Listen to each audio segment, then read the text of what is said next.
नमस्कार दोस्तों, स्वागत है आपका एक बार फिर से हमारी इस चैनल सनातन संसार पर। यह कहानी जो मैं आपको सुनाने जा रहा हूँ, यह कहानी बहुत ही ज्ञानवर्धक कहानी है।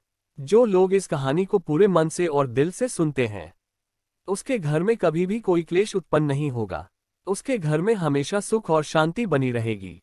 उसके घर में माता लक्ष्मी का सदा आगमन रहेगा। तो सब्सक्राइब कर लीजिए हमारे इस चैनल को, ताकि नए आए वीडियो की नोटिफिकेशन सबसे पहले आप तक पहुंचेगी। आपने सुना होगा कि जिसके घर में रोज झगड़े होते हैं, उस घर में बरकत नहीं होती, उस घर में कभी माता लक्ष्मी का आगमन नहीं होता। और जिसके घर में सुख शांति होती है, उसके घर में सुख समृद्धि की आगमन होती है और माता लक्ष्मी का निवास उसके घर पर सदा बना रहता है। इस कहानी को सुनने के बाद हमें यह पता चल जाएगा कि हमें घर में लड़ाई झगड़े क्यों नहीं करना चाहिए, और जिसके घर में लड़ाई झगड़े होते हैं, लड़ाई झगड़ों को कैसे रोक सकता है।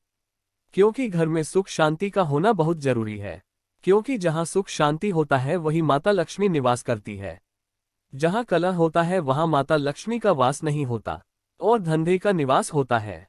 इस कहानी को पूरा सुने, आपके जीवन में बहुत सीख देगी। बहुत ही ज्ञानवर्धक कहानी है मोर मोरनी की कहानी। आप हमारे चैनल को सब्सक्राइब करना ना भूले। कहानी शुरू करते हैं। एक जंगल में एक मोर और मोरनी रहते थे। मोर और मोरनी बहुत हंसी खुशी जंगल में रहते थे। एक दिन मोरनी मोर से कहती है, हमें यहाँ से चलना चाहिए, हमें वहाँ चलना चाहिए जहाँ हमारे समाज के लोग रहते हैं। काफी सारे मोर मोरनी रहते हैं, वहाँ चलना चाहिए। मोर कहता है, हम दोनों यहाँ जंगल में कितना सुकून से रहते हैं, वहाँ जाने की क्या जरूरत है। लेकिन मोरनी जिद करने लगती है तो मोर मान जाता है। तब मोर मोरनी को एक कहानी सुनाता है। सदियों पहले की बात है। एक घने जंगल में एक मोर अपने दो बच्चों के साथ रहता था और खुशी खुशी अपना जीवन व्यतीत कर रहा था।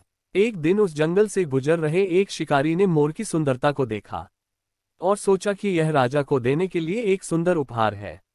अतः वह मोर को पकड़कर राजा के पास ले गया। शिकारी ने राजा को उपहार में एक मोर दिया। राजा बहुत खुश हुआ और राजा ने शिकारी को 50 सोने के सिक्के दिए। यह देखकर शिकारी भी बहुत खुश हुआ। मोरों को महल में लाया गया। मोर सबके आकर्षण का केंद्र बने। उसे सोने के पिंजरे में रखा गया। पूरे दिन नौकर, दरबारी, रानियां उसके आगे आगे दौड़ती रहती, उसके साथ खेलती रहती। मोरों को तरह तरह के ताजे फल और फूल खिलाए गए। राजा को भी मोर बहुत प्रिय थे। इस जीवन को देखकर मोर और उसके दोनों बच्चे बहुत खुश हुए। एक दिन छोटे मोर ने बड़े मोर से कहा, बड़े भाई, जब से हमें इस महल में लाया गया है, तब से हम भाग्यशाली हैं। हम एक आरामदायक जीवन जी रहे हैं। राजा और सभी हमें बहुत प्यार करते हैं, हमारी देखभाल करें, समय पर खाना देते हैं। हाँ, यहाँ हमारे पास वह सब कुछ है जो हमें बिना किसी प्रयास के चाहिए।